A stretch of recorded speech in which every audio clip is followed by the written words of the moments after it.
পারি আয়ুর্বেদে একটা বিরাট বিপ্লব সারা দেশ জুড়ে নিয়ে এসছে, যেখানে দুটো কাজ আমরা একসাথে করতে পারছি।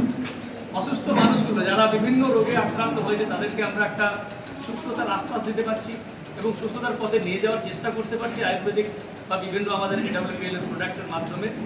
এবং যেসব বেকার ছেলে মেয়েগুলো কর্মসংস্থানের লক্ষ্যে দিনরাত লেখাপড়া শিখেছে, এদিক ওদিক ছুটে বেড়াচ্ছে, কিন্তু তারা প্রকৃত কর্মসংস্থান খুঁজে পাচ্ছে না, তাদের জন্য এই প্ল্যাটফর্ম কিন্তু একটা অসাধারণ কাজ করছে। এই উদ্দেশ্য নিয়ে আমাদের পথ চলা যে বিমারি এবং বেরোজগারি এই দুটোকে কিন্তু ভারতবর্ষ থেকে নির্মূল করা।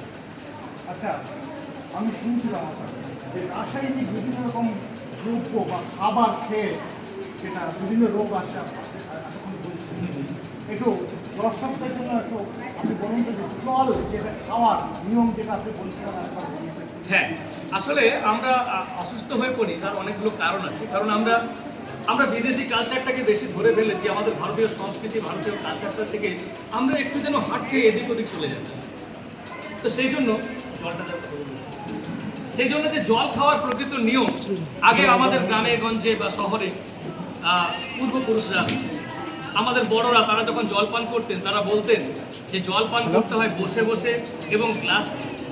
আর এখন জল পান করা গ্লাসে মানুষ ভুলে গেছে, এখন বোতলে ডক ডক ডক ডক ডক ডক করে তারা কিন্তু দাঁড়িয়ে দাঁড়িয়ে জল পান করছে। এবং বিভিন্ন ধর্মেও বলেছে দাঁড়িয়ে জল পান করা যায় না, তবুও মানুষ কিন্তু দাঁড়িয়ে জল পান করছে। তো জল পানের নিয়ম হচ্ছে অ্যাকচুয়ালি